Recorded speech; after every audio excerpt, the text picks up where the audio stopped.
ദൈവത്തിന് നന്ദിയോടെ സ്തോത്രം. കൊരിന്ത്യർക്ക് എഴുതിയ 1-ാം ലേഖനം 9-ാമത്തെ അധ്യായം അതിന്റെ 15 മുതൽ 27 വരെയുള്ള വാക്യങ്ങളാണ് കൊരിന്ത്യർക്ക് എഴുതിയ 1-ാം ലേഖനം. പൗലോസ് അപ്പോസ്തലന്റെ 3-ാമത്തെ മിഷണറി യാത്രയിൽ, അഥവാ AD 53 മുതൽ 57 വരെയുള്ള കാലയളവിലായിരുന്നല്ലോ പൗലോസിന്റെ 3-ാം മിഷണറി യാത്ര. ഏകദേശം 3 വർഷം താൻ എഫേസോസിൽ പാർത്തു. ആ കാലയളവിൽ ആ താമസത്തിന്റെ ഒടുവിലത്തെ ദിവസങ്ങളിലാണ് പൗലോസ് അപ്പോസ്തലൻ കൊരിന്ത്യർക്ക് 1-ാം ലേഖനം എഴുതിയത്.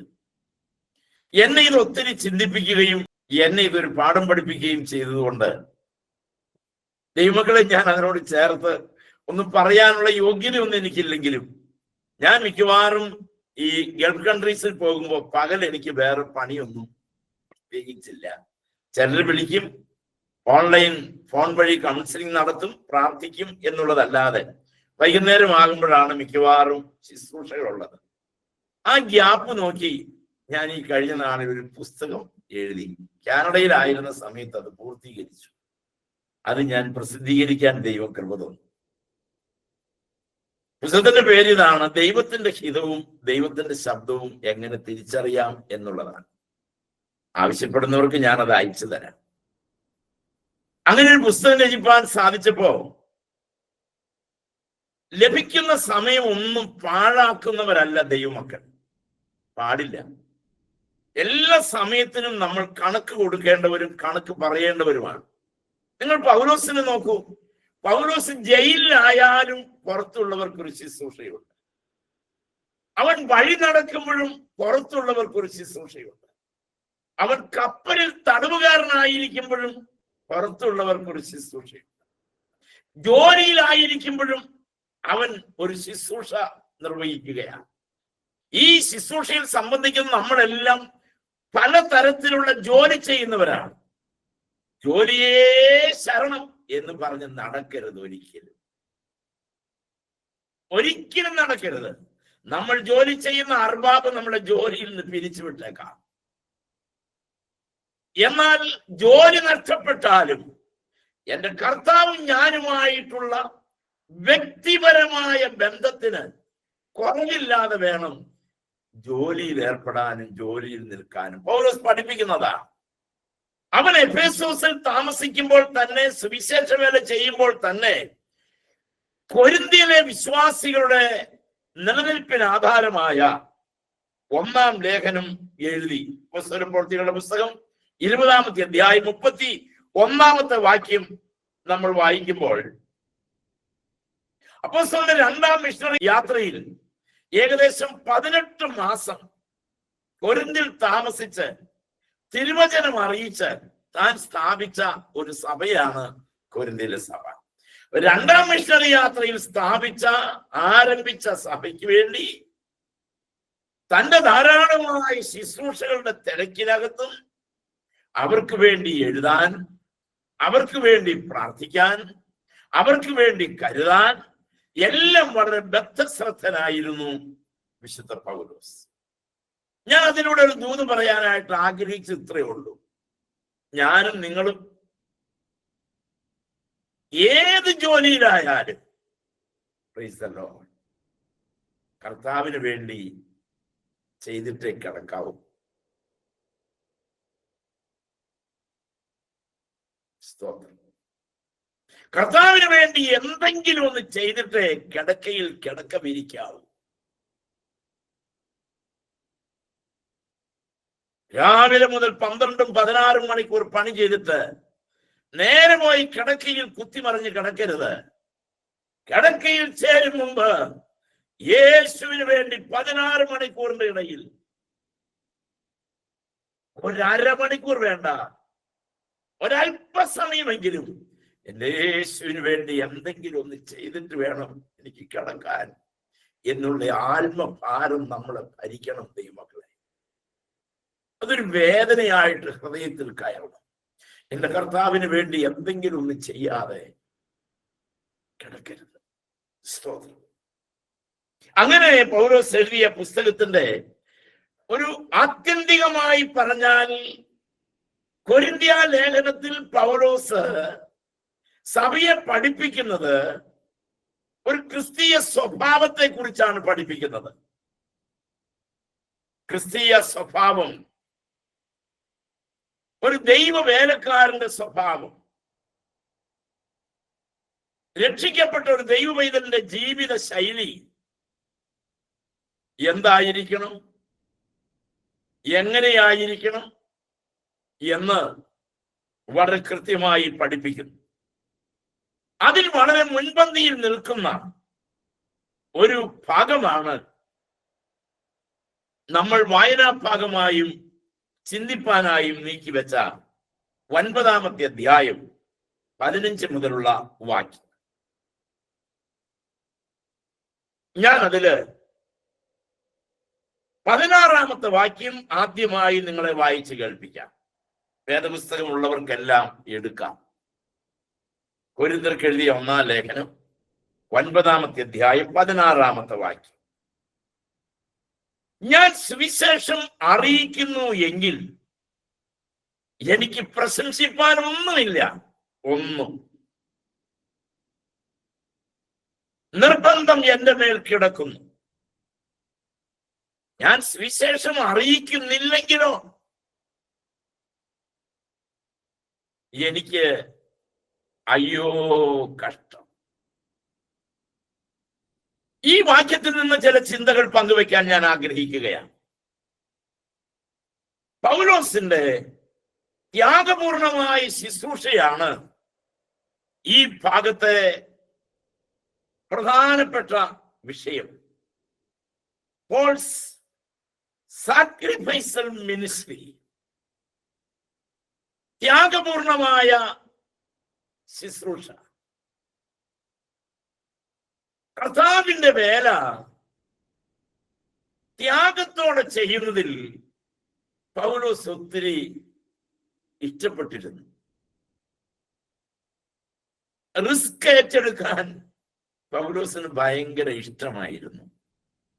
എൻ്റെ ഒരു ഹീറോയാണ് പൗലോസ്. എനിക്ക് ഒത്തിരി ഇഷ്ടമാണ് പൗലോസിനെ. വേദപുസ്തകത്തിൽ എനിക്ക് ഇഷ്ടപ്പെട്ട കുറെ കഥാപാത്രങ്ങളുണ്ട്, കുറെ പേരുണ്ട്. അതിലേറ്റവും എനിക്ക് ഇഷ്ടപ്പെട്ട നിരകളിൽ ഒരാളാണ് പൗലോസ്. എന്നെ ഒത്തിരി സ്വാധീനം ചെലുത്തിയിട്ടുണ്ട് പൗലോസിന്റെ ജീവിത ശൈലിയും പ്രവർത്തനവും. കർത്താവിന് വേണ്ടി ത്യാഗം ഏറ്റെടുക്കുക, ത്യാഗപരമായ ശുശ്രൂഷ. ഇന്ന് ഈ ദൈവവചനം കേൾക്കുന്ന ദൈവമക്കളോട് ഞാൻ പറയട്ടെ, കർത്താവിന് വേണ്ടി എന്ത് ത്യാഗമാണ് നമ്മൾ ഏറ്റെടുക്കുന്നത്, നമ്മൾ നിർവഹിക്കുന്നത്?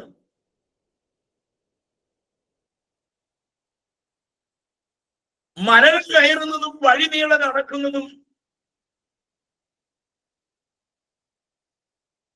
അല്ല, അതെല്ലാം നമ്മുടെ അനുഗ്രഹത്തിന് വേണ്ടി എന്ന് പറഞ്ഞ്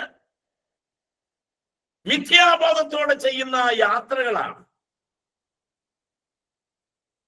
എന്നാൽ കർത്താവിന് വേണ്ടിയുള്ള ത്യാഗം എന്നുള്ളത് 31 തരത്തിലുള്ള വേദനകളാണ് പൗലോസ് തന്റെ ശരീരത്തിൽ വഹിച്ചത്. 1ഉം 2ഉം അല്ല.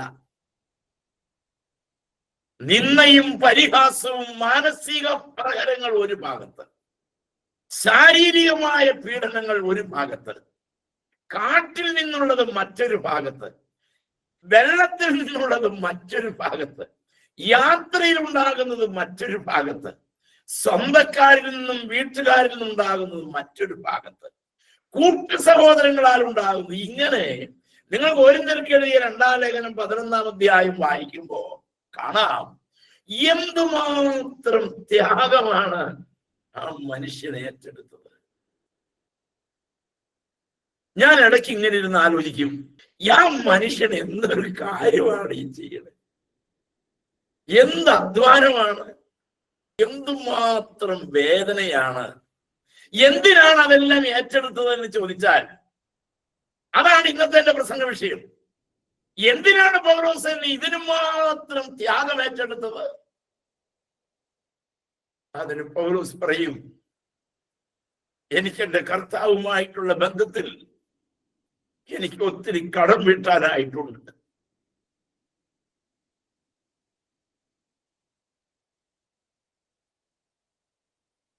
എനിക്ക് ഒത്തിരി കടം വീട്ടാനുണ്ട്. എന്താണ് പൗലോസേ നീ അങ്ങനെ പറയാൻ കാരണം എന്ന് ചോദിച്ചാൽ പറയും, ഞാൻ അനേകം ക്രൈസ്തവരെ വിലങ്ങ് വെച്ച് കൊണ്ടുപോയ ആളാണ്. ഞാൻ പ്രാർത്ഥിച്ച അനേകരെ ഓടിച്ചവനാണ്, കൊന്നുകളഞ്ഞവനാണ്. അനേകം സഭകളെ ഞാൻ മുടിച്ചതാണ്. അതുകൊണ്ട്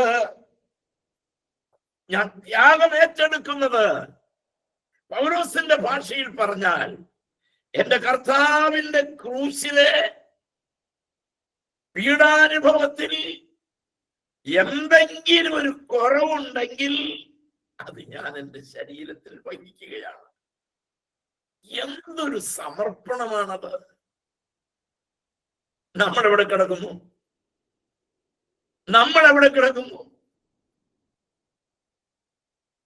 നമ്മൾ ഇന്നും ദൈവത്തിൽ നിന്ന് പിടിച്ചു വാങ്ങുന്നവരാണ്.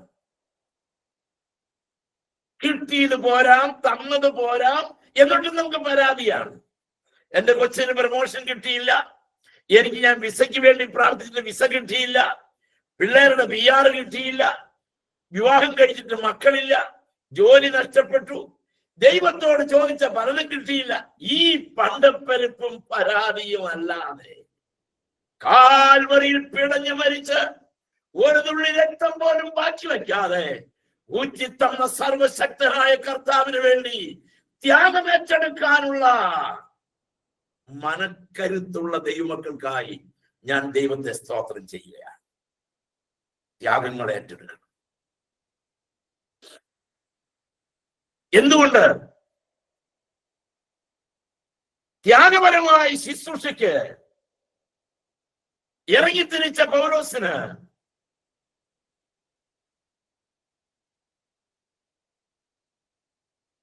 മൂന്ന് കാര്യങ്ങൾ പൗലോസ് പ്രത്യേകമായി ശ്രദ്ധിച്ചു. ഒന്ന്, ത്യാഗത്തിന്റെ മുൻപിൽ വ്യക്തിപരമായ യാതൊരു നേട്ടവും ഉണ്ടായിരുന്നില്ല.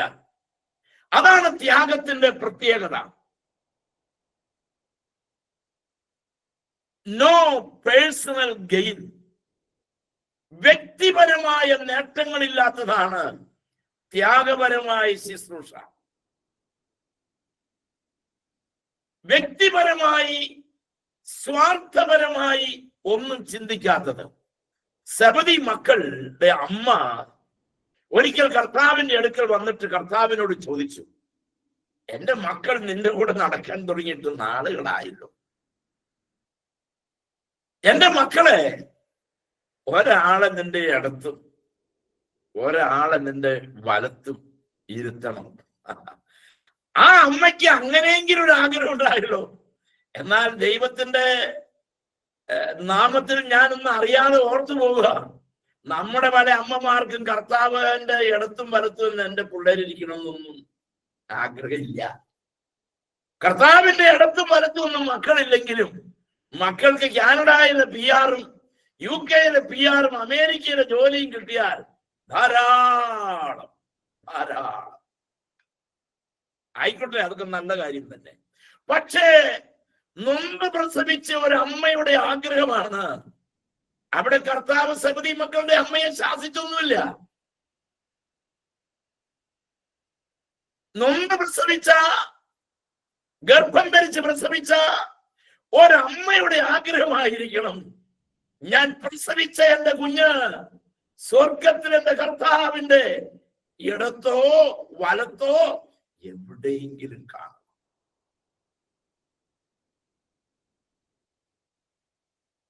അതിനു വേണ്ടിയുള്ള തേരോട്ടത്തിൽ, അതിനു വേണ്ടിയുള്ള യാത്രയിൽ ത്യാഗങ്ങൾ ഏറ്റെടുക്കേണ്ടി വരും, ത്യാഗങ്ങൾ അനുഭവിക്കേണ്ടി വരും. പൗലോസേ, നീ നിന്റെ ആത്മീയ യാത്രയിൽ എന്തായിരുന്നു നിനക്ക് നേട്ടം? ഒന്നും നേടിയില്ല. ഇന്നത്തെ ചില പ്രോസ്പെരിറ്റി തിയോളജി പോലെയല്ല. പൗലോസ് നേടാൻ പോയതല്ല, പൗലോസ് കൊടുക്കാൻ പോയതാണ്. പൗലോസ് ആർജിക്കാൻ പോയതല്ല, പൗലോസ് പങ്കുവെക്കാൻ പോയതാണ്. അവന്റെ ആരോഗ്യവും അവന്റെ സമയവും പങ്കുവെച്ചു. വടക്കേ ഇന്ത്യയിലെ മിനിസ്ട്രി എനിക്ക് ഭയങ്കര ഇഷ്ടമാണ്. ഒരു കാലത്ത് കൺവെൻഷൻ പ്രസംഗമായിരുന്നു താല്പര്യം. എന്റെ 18ാമത്തെ വയസ്സിൽ ഞാൻ കൺവെൻഷൻ പ്രസംഗം തുടങ്ങിയതാണ്. എന്നും പ്രസംഗമാണ്. 50 ദിവസം നോമ്പുള്ളെങ്കിലും 72-75 പ്രസംഗങ്ങൾ വീതമുണ്ട്. അതൊരു വലിയ നിയോഗം പോലെയായിരുന്നു. എന്നാൽ 94 മുതൽ എന്റെ ആ കാഴ്ചപ്പാടിന് ദൈവം ഒരു മാറ്റം തന്നു. ദൈവമക്കളെ, ഇന്ന് അവരുടെ കൂടെ ആയിരിക്കുന്നത്, അവരോടൊപ്പം ആയിരിക്കുന്നത് ജീവിതത്തിൽ വലിയൊരു സന്തോഷമാണ്. ഞാന് എന്റെ കാറുമായി ഞങ്ങൾ 3 പേര് ഇവിടുന്ന് പോയി, ഛത്തീസ്ഗഡിന് പോയി. പോകാൻ നേരത്തെ എന്നോട് പലരും പറഞ്ഞു, സാറേ ഛത്തീസ്ഗഡിന് പോണത് 10 വട്ടം ആലോചിച്ചിട്ട് പോയാൽ മതി കേട്ടോ. പലരും എന്നെ വിലക്കി.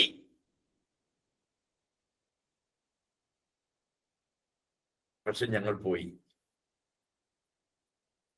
ദൈവങ്ങള് അവരുടെ നടുവിൽ ചെന്ന് ചാടുമ്പോ അവരുടെ സ്നേഹം, അവരുടെ വിശ്വാസം, ഈ പ്രശ്നങ്ങളെല്ലാം ഉണ്ടെങ്കിലും എല്ലാ ദിവസവും ഛത്തീസ്ഗഡിൽ മീറ്റിംഗ് ഉണ്ടായിരുന്നു. അടച്ചിട്ട നമ്മുടെ പള്ളികളുണ്ട്, 1-2 പള്ളികൾ അടച്ചിട്ടിരിക്കുകയാണ്. പക്ഷെ അവർ ശുശ്രൂഷ നിർത്തിയിട്ടില്ല, വീടുകളിൽ ശുശ്രൂഷയാണ്. ഒരു സ്ഥലത്ത് ഞങ്ങൾ ചെല്ലുമ്പോ ഒരു 100-300 പേരുണ്ട്. ഞങ്ങളൊക്കെ ചെല്ലുന്നതിന് മുൻപേ അവരിയ്ക്കുക. പാട്ടും ആരാധനയും എന്നെ കരയിപ്പിച്ച് കളഞ്ഞു. ഈ വേല ആരംഭിച്ച കാലം മുതൽ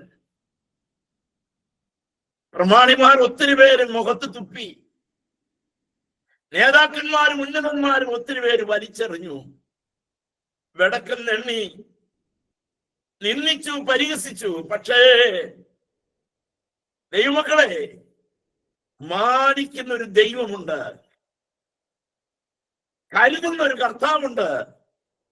ഒരിക്കലും നമ്മൾ പതറിപ്പോകരുത്. ലോകത്തുള്ള ആരെല്ലാം അപമാനിച്ചാലും, ആരെല്ലാം നിന്ദിച്ചാലും, ആരെല്ലാം വലിച്ച് താഴെ വെച്ചാലും താഴെയിട്ടാലും, വലങ്കൈക്ക് പിടിച്ചവന്റെ കരുത്തുള്ള കരം എന്റെ കയ്യിൽ ബലത്തോടെ ഇരിക്കുന്നിടത്തോളം കാലം കലങ്ങിടവേ വേണ്ട, കലങ്ങിടവേ വേണ്ട. ഉന്ന യേശു കൈവിട മാട്ടാ, ഉന്ന യേശു കൈവിട മാട്ടാ. നമ്മെ കരം പിടിച്ച് നടത്തുന്ന സർവശക്തനായൊരു ദൈവം. നിങ്ങൾക്കറിയാമായിരിക്കും, ഇന്ന് 7000 വിശ്വാസികൾക്ക് ബാപ്റ്റിസം കൊടുക്കാൻ ദൈവം നമ്മളെ ഉപയോഗിച്ചു. ഇപ്പോഴും നടക്കുന്നു അത്. ബീഹാറിൽ കഴിഞ്ഞ ദിവസവും 12 പേരുടെ ബാപ്റ്റിസം നടന്നു. കാര്യങ്ങളെല്ലാം മുറ പോലെ നടക്കും. ദൈവമക്കളെ, കർത്താവ് ഒരു പ്രവൃത്തി ചെയ്യാൻ തുടങ്ങിയാൽ അവനത് ചെയ്യും. നമ്മളിലും ദൈവം നമ്മളെ കൊണ്ടും ചില വൻകാര്യങ്ങൾ അവൻ ചെയ്യിപ്പിക്കും.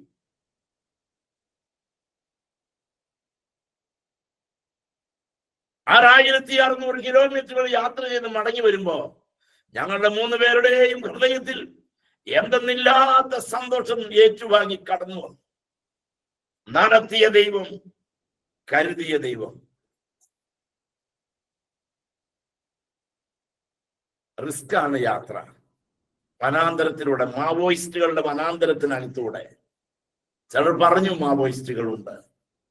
മാവോയിസ്റ്റുകളുടെ വനാന്തരമാണ്. റിസ്ക്.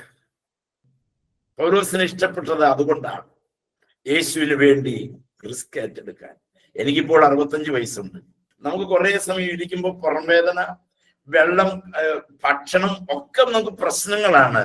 പക്ഷെ കാൽവരിയിൽ ചോര തന്നവനെ കുറിച്ച് ഓർക്കുമ്പോൾ ആത്മാക്കളെ നേടണം എന്നുള്ളത് വയ്യാത്തൊരു കാലം വരും മുമ്പ് പരമാവധി കർത്താവിന് വേണ്ടി അധ്വാനിച്ചിട്ട് പെട്ടിയിൽ വയ്ക്കപ്പെടണമെന്നോ അല്ലെങ്കിൽ അവൻ വരുമ്പോൾ എടുക്കപ്പെടണമെന്നുള്ള ചിന്ത ഹൃദയത്തിൽ വൈകാരികമായി കയറിപ്പറ്റിയതിനാൽ വയ്യാത്ത കാലം വരും മുമ്പ് മാക്സിമം യേശുവിന് വേണ്ടി അധ്വാനിക്കാൻ എന്നെ പ്രചോദിപ്പിക്കുന്നത് ശരിക്കും പറഞ്ഞാൽ ഈ ഡിവൈസിലിരിക്കുന്ന നിങ്ങൾ ഓരോരുത്തരുമാണ്. നിങ്ങളുടെ പ്രാർത്ഥന, നിങ്ങളുടെ കരുതൽ, നിങ്ങളുടെ സ്നേഹവാത്സല്യങ്ങൾ എന്നെ ഒത്തിരി ചൈതന്യവത്താക്കും. അങ്ങനെ ദൈവമക്കളെ, ഞാൻ ഒറ്റയ്ക്കല്ല, നമ്മൾ ഒരുമിച്ചാണ് വേല ചെയ്യുന്നത് എന്നുള്ള ആ ഒരു ഉത്ബോധ്യം ഞാൻ നിങ്ങളിലേക്ക് കൈമാറാൻ ആഗ്രഹിക്കുകയാണ്. ഞാൻ ഒറ്റയ്ക്ക് ഒരാളല്ല, എനിക്ക് ഒറ്റയ്ക്ക് അത് ചെയ്യാനും കഴിയില്ല. പക്ഷേ പിന്നാമ്പുറം ഇന്ന് പ്രാർത്ഥിക്കുന്ന നമ്മളെല്ലാവരും ചേർന്ന് ഈ യുദ്ധം നടത്തിയാൽ ഇതിൽ നമ്മൾ ജയിക്കും. ഏത് ഗവൺമെന്റും വരട്ടെ, ഭരണഘടനകൾ മാറട്ടെ. മധ്യപ്രദേശിലെ ഭരണഘടന വളരെ ഗംഭീരമാണ്. ഛത്തീസ്ഗഡിൽ ഭരണഘടന ഉണ്ടാക്കി, ആസാമിൽ ഉണ്ടാക്കി, ജാർഖണ്ഡിൽ ഉണ്ടാക്കി, ഭരണഘടനയൊക്കെ ഉണ്ട്. പക്ഷേ എന്റെ മുൻപിലിരിക്കുന്ന, നിങ്ങളുടെ മുൻപിലിരിക്കുന്ന ദൈവവചനം എന്നൊരു ഭരണഘടനയുള്ളിടത്തോളം കാലം, അത് കരങ്ങളിൽ ഏൽപ്പിച്ചവർ കർത്താവ് ജീവിക്കുന്നിടത്തോളം കാലം നമുക്കത് ചെയ്യാതിരിക്കാൻ കഴിയില്ലല്ലോ. പക്ഷെ ഒരു കാര്യം, ത്യാഗപൂർണമായ വേലയ്ക്ക് വേണ്ടി കൊതിക്കുന്നവർ വ്യക്തിപരമായ താല്പര്യങ്ങൾ അവഗണിക്കണം. നോ പേഴ്സണൽ ഗെയിൻ, വ്യക്തിപരമായ നേട്ടങ്ങൾ അതിനകത്തില്ല. രണ്ടാമത്തെ കാര്യം എന്താണെന്ന് അറിയാമോ? രണ്ടാമത്തെ കാര്യം, സ്നേഹത്താൽ നിർബന്ധിതനായി പൗലോസ് ത്യാഗം ഏറ്റെടുക്കാൻ കാരണം സ്നേഹം അവനെ നിർബന്ധിക്കുന്നു എന്നുള്ളതാണ്. ക്രിസ്തുവിനോടുള്ള സ്നേഹം ഒന്ന്. രണ്ട്, മറ്റുള്ളവരോടുള്ള സ്നേഹം. ഈ സ്നേഹത്തിന്റെ വശ്യതയാണ് പൗലോസിനെ ഭാരപ്പെടുത്തിക്കൊണ്ടിരുന്നത്. Compelled bye love. സ്നേഹം അവനെ കണ്ടമാനം കമ്പൽ ചെയ്തു, നിർബന്ധിക്കുന്നു. ഏത് സ്നേഹമാണ്? ഒന്ന്, കർത്താവ് എന്നെ സ്നേഹിച്ച സ്നേഹം ഓർക്കുമ്പോൾ അടങ്ങിയിരിക്കാൻ പറ്റില്ല. രണ്ട്,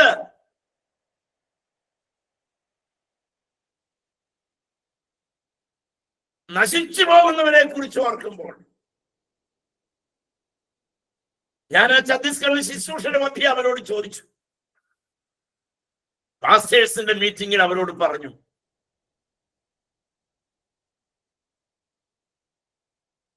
നമ്മുടെ പ്രിയപ്പെട്ടവർ അല്ലെങ്കിൽ നമ്മുടെ മക്കൾ മുൻപിൽ ആളിക്കത്തുന്ന തീയിലേക്ക് പോവുകയാണെന്ന് വിചാരിക്കൂ. നമ്മുടെ മകൻ, നമ്മുടെ മകൾ, അല്ലെങ്കിൽ നമ്മുടെ അമ്മ, അല്ലെങ്കിൽ നമ്മുടെ അപ്പ, നമ്മൾ ഹൃദയപ്രകാരം സ്നേഹിക്കുന്ന ഒരാൾ അറിയാതെ തീയിലേക്ക് തെന്നി പോകുന്നു എന്ന് നമുക്ക് തോന്നിയാൽ നമ്മൾ എന്തോ ചെയ്യും? എന്ത് ത്യാഗം ഏറ്റെടുത്തിട്ടാണേലും വേണ്ടില്ല, ആ ആളെ നമ്മൾ വലിച്ച് തീയിൽ നിന്ന് രക്ഷിപ്പാനായിട്ട് ശ്രമിക്കില്ലേ? വെള്ളത്തിൽ മുങ്ങാൻ തുടങ്ങുമ്പോൾ പത്രത്തിൽ നമ്മൾ വായിച്ചിട്ടുണ്ടല്ലോ, രണ്ട് സ്നേഹിതന്മാർ ഒരുമിച്ച് അവർ പാറയിൽ നിന്ന് ഒരു നദിയിലേക്ക് വീണു. ഒരുവൻ വീണപ്പോൾ മറ്റവൻ രക്ഷിപ്പാൻ മറ്റവൻ ചാടി. അപ്പോ കൂട്ടുകാരനെ രക്ഷിപ്പാനുള്ള സ്നേഹമാണ് അവനെ വെള്ളത്തിലേക്ക് ചാടിയത്. നാളെ എന്താണെന്ന് ചിന്തിച്ചില്ല. ആ സ്നേഹത്തിന്റെ വശ്യതയാണ് പൗലോസിനെ ത്യാഗപൂർണമായ വേലയ്ക്ക് നിർബന്ധിച്ചത്. സ്നേഹം, കർത്താവിനോടുള്ള സ്നേഹവും കർത്താവിന്റെ സ്നേഹവും വ്യത്യാസം മനസ്സിലാക്കണം. കർത്താവിനോടുള്ള സ്നേഹവും കർത്താവിന്റെ സ്നേഹവും. എന്താണ് കർത്താവിന്റെ സ്നേഹം? കർത്താവ് സ്നേഹിച്ചപ്പോൾ, പ്രൈസ് ദി ലോർഡ്, കർത്താവ് സ്നേഹിച്ചപ്പോൾ ചങ്ക് തുറന്ന്. ഞാൻ അതിനെക്കുറിച്ച് ഒരു പുസ്തകത്തിൽ വായിച്ചത് 5500-ൽ-അധികം മുറിവുകൾ കർത്താവിന്റെ ശരീരത്തിൽ ഉണ്ടായിരുന്നു എന്നാണ്. 85 കിലോ ഭാരമുണ്ടായിരുന്ന കർത്താവിന് ആ ശരീരത്തിൽ 5000-ൽ-അധികം മുറിവുണ്ടായിരുന്നു എന്ന് പറയുമ്പോ ഇനി ആ ശരീരത്തിൽ എന്താ ഉള്ളത്? അവസാനത്തെ തുള്ളി രക്തം വരെ ഈ ഡിവൈസിലിരിക്കുന്ന ദൈവമക്കളെ എനിക്കും നിങ്ങൾക്കും വേണ്ടി ഊറ്റി ഊറ്റി ഊറ്റി തന്നിട്ട്, പൂർണ്ണമായി ഒഴുക്കി തന്നിട്ട് അവൻ നമ്മളോട് പറയാ, ഞാൻ നിന്നെ സ്നേഹിക്കും. ഞാൻ കർത്താവിനെ രക്ഷകനായി സ്വീകരിച്ചിട്ട് 47 വർഷം പൂർത്തിയായി. ഞാൻ പറഞ്ഞു, നിങ്ങൾ കേട്ടിട്ടുണ്ട്.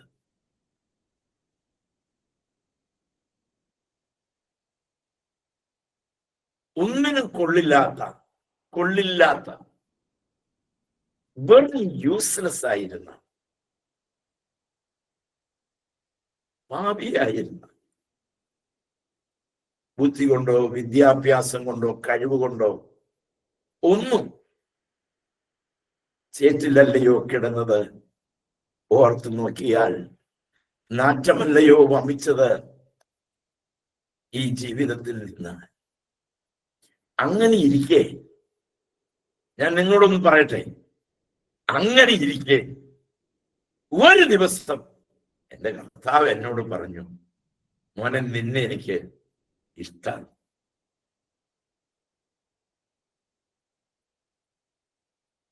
നിങ്ങൾ കേട്ടിട്ടുണ്ടോ ആ ശബ്ദം? മറുപടി ഒന്നും പറയണ്ട. നിങ്ങൾക്ക് അങ്ങനെ ഒരു സ്വരം കേൾക്കാൻ സാധിച്ചിട്ടുണ്ടോ?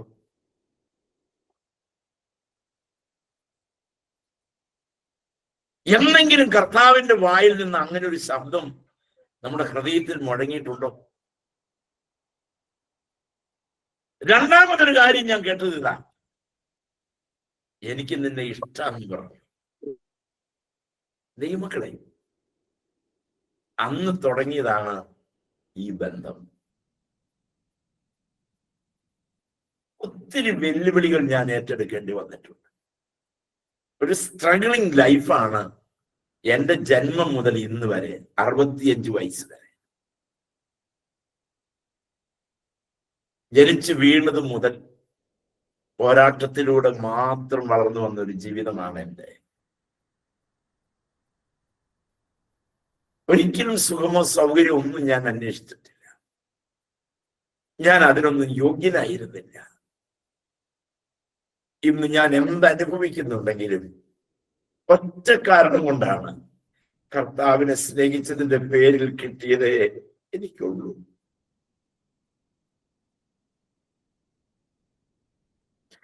എങ്ങനെ അവന് വേണ്ടി ത്യാഗം ഏറ്റെടുക്കാതിരിക്കാൻ പറ്റും? നിർത്താൻ പറയുമ്പോൾ നിർത്താൻ പറ്റുമോ? പോകണ്ട എന്ന് പറഞ്ഞാൽ പോകാതിരിക്കാൻ പറ്റുമോ? അങ്ങേ ഭാഗത്ത് തീക്കുണ്ടത്തിലേക്ക്, അഗ്നിനരകത്തിലേക്ക് കുതിച്ചു പായുന്ന ജീവനുള്ള ദൈവത്തെ അറിയാതെ കല്ലും മണ്ണും മരവും വെച്ച് സങ്കടം പറഞ്ഞ് കണ്ണുനീരൊഴുക്കി മാറത്തടിച്ച് പ്രാർത്ഥിക്കുന്ന സമൂഹത്തെ കാണുമ്പോൾ എങ്ങനെ അടങ്ങിയിരിക്കും? ആൺപട്ടി, പെൺപട്ടി, പട്ടിക്കുഞ്ഞുങ്ങൾ, ഇതിന്റെയൊക്കെ രൂപങ്ങൾ ഉണ്ടാക്കി വെച്ച അതുപോലെ മക്കൾ ജനിക്കണമെന്ന് പ്രാർത്ഥിക്കുന്ന മച്ചികളായ ദമ്പതികൾ, അവർക്കറിയില്ല ജീവനുള്ളൊരു ദൈവമുണ്ടെന്ന്. ചാണകം നിന്നും എല്ലാവരും പശുവിന്റെ പാല് കുടിക്കുമ്പോൾ ചാണകം നിന്നും ഗോമൂത്രം കുടിച്ചും അതിന്റെ പിന്നിൽ കൈകൂപ്പി നിൽക്കുമ്പോൾ, അവരറിയാത്തതിന്റെ പിന്നിലൂടെ പോകുമ്പോൾ, തട്ടിട്ട കുടുംബങ്ങളിൽ പാർത്ത് ചായല്യം കൊണ്ട് ചായം പൂശി ആർമാദിച്ച് നടത്തുന്നത് എങ്ങനെ?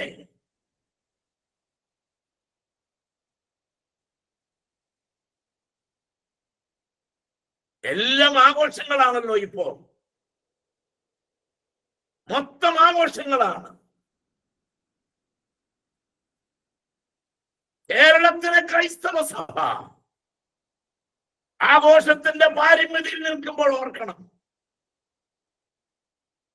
ഭാരതത്തിൽ ഒരിക്കൽ പോലും യേശുവിനെ കുറിച്ച് കേൾക്കാത്ത ഒരു ജനതയോട് പറയേണ്ട ദൗത്യം കാൽവരിയിൽ നമുക്ക് സമ്മാനിച്ചിട്ട് പോയ ആ കർത്താവിന് വേണ്ടി ത്യാഗം ഏറ്റെടുക്കാൻ തയ്യാറാകുമ്പോ സഭ ഉണരും, സഭ അനുഗ്രഹിക്കപ്പെടും, ആത്മാക്കൾ നേടും. കർത്താവിന്റെ സ്നേഹം, വ്യവസ്ഥയില്ലാത്ത സ്നേഹം, എന്താ എന്ന് ചോദിക്കാത്ത സ്നേഹം. ഞാൻ വിചാരിക്കുന്നു ഇരിക്കുന്ന 132 ഡിവൈസിന്റെയും മുൻപിൽ ഇരിക്കുന്ന നമ്മളെയൊക്കെ കർത്താവ് വ്യവസ്ഥയില്ലാതെ സ്നേഹിച്ചു. അൺകണ്ടീഷണബിൾ ലവ്. ശരിയാണെങ്കിൽ കരമുയർത്തി സ്തോത്രം ചെയ്യാമോ? Praise the Lord. വ്യവസ്ഥയില്ലാതെ എന്നെ എന്റെ കർത്താവ് സ്നേഹിച്ചു, യാതൊരു വ്യവസ്ഥയുമില്ല. ചോദിച്ചോട്ടെ, വ്യവസ്ഥയില്ലാതെ സ്നേഹിച്ചവനെ നമ്മൾ സ്നേഹിക്കാൻ എന്തെല്ലാം വ്യവസ്ഥകളാണ് നമുക്ക് എന്തെല്ലാം വ്യവസ്ഥകളാണ്, എന്തെല്ലാം കാര്യപരിപാടികളാണ് കർത്താവിന്റെ മുൻപിൽ വയ്ക്കുന്നത്. അത് ചെയ്ത്, ഇത് ചെയ്ത്, അങ്ങനെ ചെയ്ത്, ഇങ്ങനെ ചെയ്ത്, ആ കാര്യം ശരിയാക്കി, ഈ കാര്യം ശരിയാക്കി, ഇതൊക്കെ ശരിയാക്കി തരികയാണെങ്കിൽ കർത്താവേ ഞാൻ നിന്റെ വേല ചെയ്യാം. അയ്യയ്യേ, അത് മോശമായി. അതുകൊണ്ടാണ് പൗലോസ് ഇവിടെ പറഞ്ഞത്, സുവിശേഷം അറിയിക്കുന്നില്ല എങ്കിൽ നിങ്ങൾക്ക് അയ്യോ കഷ്ടം. എങ്ങനെ നോക്കാമോ? നിങ്ങൾക്ക് അയ്യോ കഷ്ടം. ചങ്ക് പൊട്ടിച്ച് ചോര തന്ന് ജീവൻ തന്നവൻ പാപത്തിന്റെ പരിഹാരത്തിന് വേണ്ടി മരിച്ചു എന്ന് അറിഞ്ഞിട്ടും വ്യവസ്ഥയില്ലാതെ സ്നേഹിച്ചിട്ടും ആ യേശുവിന് വേണ്ടി ഇപ്പോഴെങ്കിലും ഈ ജീവിതം കൊടുത്തില്ലെങ്കിൽ എന്ന് കൊടുക്കും?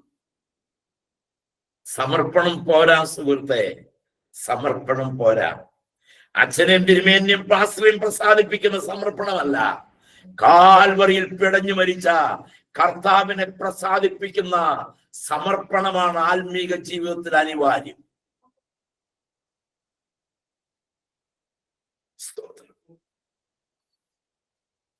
നമ്മളുടെ കർത്താവിനോടുള്ള സ്നേഹവും വ്യവസ്ഥയില്ലാത്തതായിരിക്കണം. ഞാൻ വളരെ ലളിതമായി പറയട്ടെ, നമ്മൾ കർത്താവിനോട് ഒരിക്കലും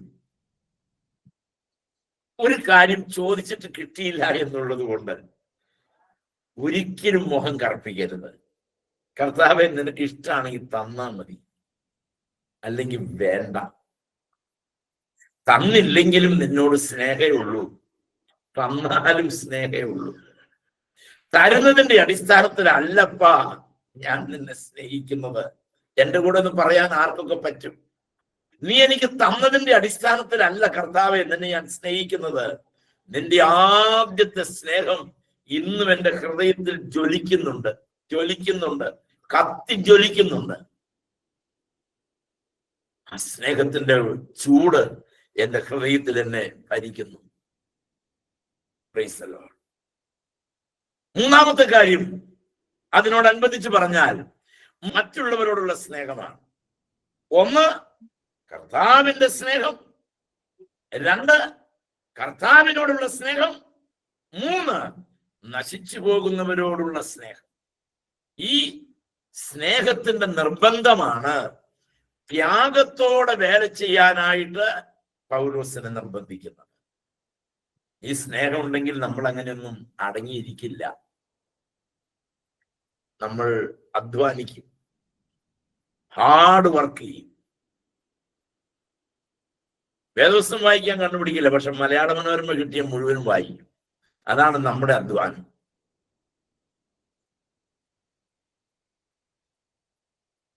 കൂട്ടായ്മയ്ക്ക് വരുമ്പോ കാലുവേദന, കൈവേദന ഒക്കെയാണ്. അന്നേരം നമുക്ക് നടുവേദന, കാലുവേദന, കൈവേദന. പള്ളിയിലൊന്ന് വരാമോ, അല്ലെങ്കിൽ കൂട്ടായ്മയ്ക്കൊന്ന് വരാമോ എന്ന് ചോദിക്കുമ്പോൾ വയ്യ, എനിക്ക് എന്റെ പുറം അയ്യോ. അന്ന് ഉച്ച കഴിഞ്ഞിട്ടൊരു കല്യാണം ഉണ്ടെന്ന് വിചാരിക്കുക. വൈകുന്നേരം ആകുമ്പോ കണ്ണാടിയുടെ മുമ്പിൽ പോയി എല്ലാ ചീളും വലിച്ചു കയറ്റി എല്ലാം ശരിയാക്കി വൈകുന്നേരം ആകുമ്പോൾ പിള്ളേരുടെ കൂടെ കല്യാണത്തിന് പോയി ഒരു ചുറ്റിക്കറങ്ങലുണ്ട്.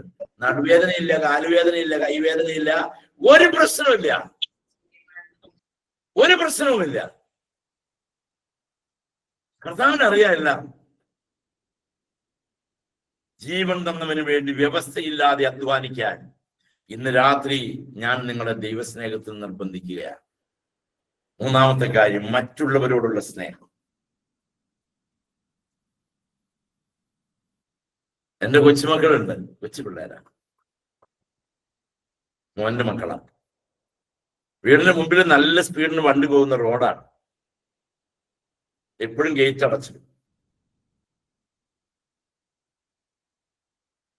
ഒരു ദിവസം എങ്ങനെയോ അബദ്ധവശാൽ ഗേറ്റ് തുറന്ന് ഞാൻ നോക്കുമ്പോ വീടിന്റെ ഗേറ്റിന്റെ മുമ്പിൽ നിൽപ്പുണ്ട്. ഞാൻ പറന്നു ചെന്നു, എന്റെ കുഞ്ഞുങ്ങളെ വാരിക്കോരിയെടുത്തു, അകത്ത് ഗേറ്റ് അടച്ചു. എന്റെ കാരണം എന്റെ കൊച്ചുമക്കളോടുള്ള എന്റെ സ്നേഹം.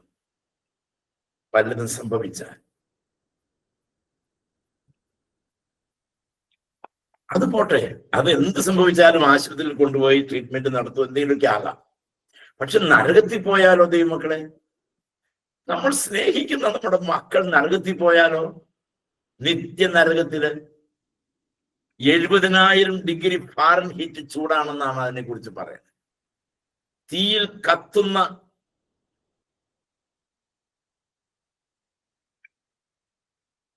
അടിയിൽ കത്തുന്ന തീയാണ്, 70,000 ചൂടാണ്. കൊത്തി വലിച്ച് കളിക്കുന്ന പാമ്പുകളുണ്ടവ കൊത്തി വലിച്ച് കളിക്കുകയാണ് എന്നൊക്കെയാണ് അതിനെ കുറിച്ച് പറയുക. ദൈവമക്കളെ, അത്രമാത്രം കെടാത്ത തീയും ചാകാത്ത പുഴുവിനും ഞാൻ ജന്മം കൊടുത്ത, ഞാൻ 10 മാസം ചുമന്ന് വളർന്ന എന്റെ കൊച്ചു കൊണ്ടുവരുന്ന ഡോളറല്ല എനിക്ക് വലുത്. എന്റെ കുഞ്ഞുങ്ങൾ നരകത്തിൽ പോയാൽ എനിക്ക് സ്വർഗം ഒരു സ്വർഗമല്ല. ഈ വേദനയാണ് നമ്മളെ തിന്നേണ്ടത്. നശിച്ചു പോകുന്ന സ്നേഹിക്കുന്നവരെ കുറിച്ചുള്ള വേദന. മക്കളെ വാലും തലയുമാക്കാനായിട്ട് കഠിനാധ്വാനം ചെയ്യുമ്പോൾ ഓർക്കണം, എന്റെ കുഞ്ഞുങ്ങൾ നരകത്തിൽ പോയാൽ എന്ത് കിട്ടിയിട്ട് എന്ത് കാര്യം? നമ്മുടെ മുൻപിലിരിക്കുന്ന വചനം സത്യമാണെങ്കിൽ അതങ്ങനെ തന്നെ. ആമേൻ, അതങ്ങനെ തന്നെ.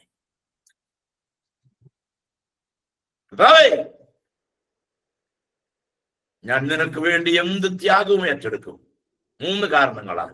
1, നീ എന്നെ സ്നേഹിച്ചതോർത്ത്. 2, എനിക്ക് നിന്നോടുള്ള സ്നേഹം കൊണ്ട്. 3, എനിക്ക് മറ്റുള്ളവരോടുള്ള സ്നേഹം കൊണ്ട് ഞാൻ ആ ത്യാഗം ഏറ്റെടുക്കും. എന്നെ ആ സ്നേഹം നിർബന്ധിക്കുന്നു. ത്യാഗം ഏറ്റെടുക്കാനുള്ളതിന്റെ 3ാമത്തെ കാരണം ഇതാണ്: വിശ്വാസം.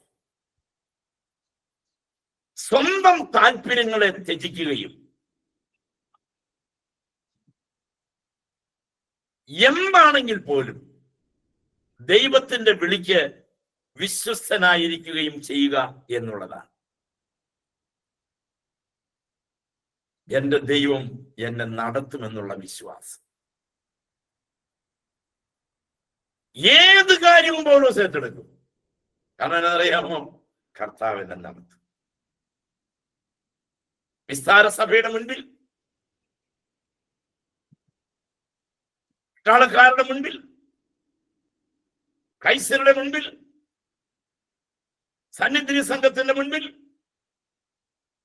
കപ്പൽ സേതത്തിൽ, ഏറ്റവും ഒടുവിൽ വീട്ടുതടങ്കലിലായി 2.5 വർഷം വീട്ടുതടങ്കിൽ പാർപ്പിച്ചു. പൗലോസിനെ രാവിലെ വിളിച്ചു, എഴുന്നേൽപ്പിച്ചു, അവനൽപ്പം വെള്ളം കുടിപ്പാൻ കൊടുത്തു. അതിന്റെ ശേഷം പൗലോസിനെ അവന്റെ മുടിയൊക്കെ മുണ്ടനം ചെയ്തു എന്ന് ഞാൻ എന്റെ ഭാഷയിൽ ചിന്തിക്കുകയാണ്. അവന്റെ തല, അവന്റെ കൈ രണ്ടും പിറകോട്ട് വലിച്ചു കെട്ടി, അവന്റെ തലയെ ഒരു പീഠത്തിന്റെ മീതെ ചരിച്ചു വെച്ചു. ഒരു ഈർച്ചവാൾ കൊണ്ട് അറുത്തറുത്തറുത്ത് ആ ഭക്തന്റെ തലയറ്റ്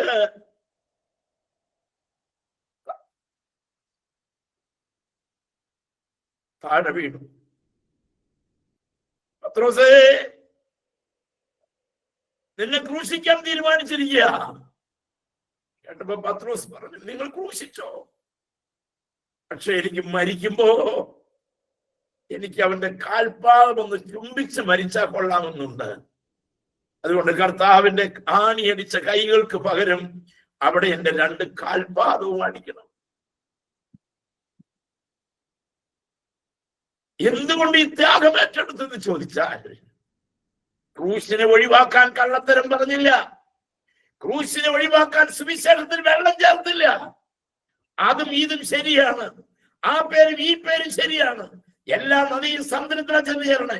ഇങ്ങനെയുള്ള മുട്ടുന്യായങ്ങളും വരട്ടുന്യായങ്ങളും പറഞ്ഞില്ല.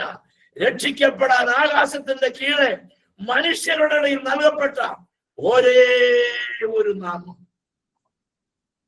രക്ഷിക്കപ്പെടാൻ ഒരേ ഒരു നാമം. സൂത്രപ്പണിയൊന്നും അപ്പോസ്തലന്മാർ ചെയ്തില്ല. പക്ഷെ അപ്പോസ്തലന്മാരുടെ പിൻഗാമികൾ സൂത്രപ്പണി കൊണ്ട് തന്റെ ശരീരത്തിൽ മണ്ണ് വീഴാതെ നോക്കുന്നവരാണ്.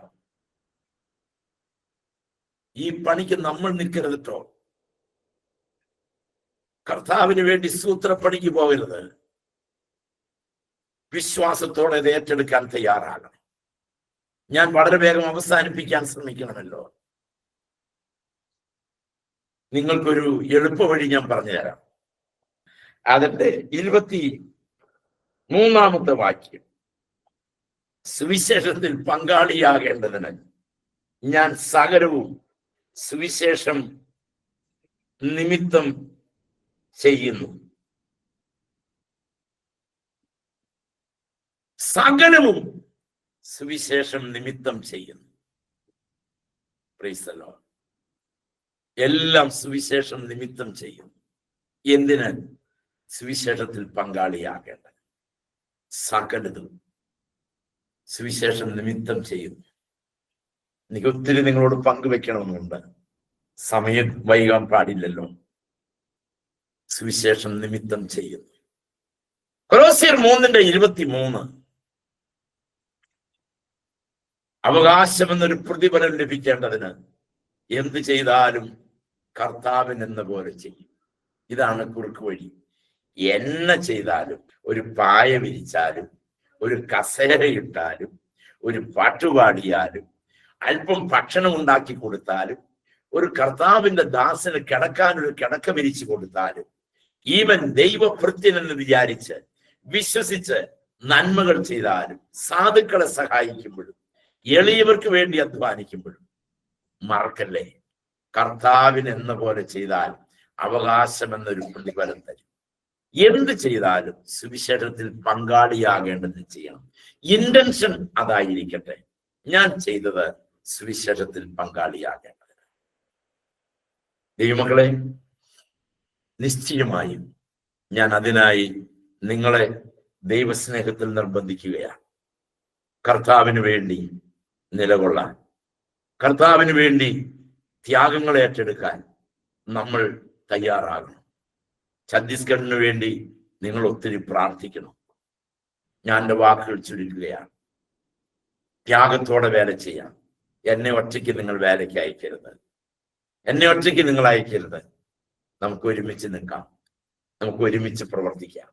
നിങ്ങൾ ഏത് രാജ്യത്തുമാകട്ടെ, ഏത് സഭയിലുമാകട്ടെ, വേല നമ്മുടെ കർത്താവിൻ്റെതാണ്. നമുക്കത് ചെയ്യാം. ഒരു നിമിഷം കണ്ണുകളെ അടയ്ക്കാം.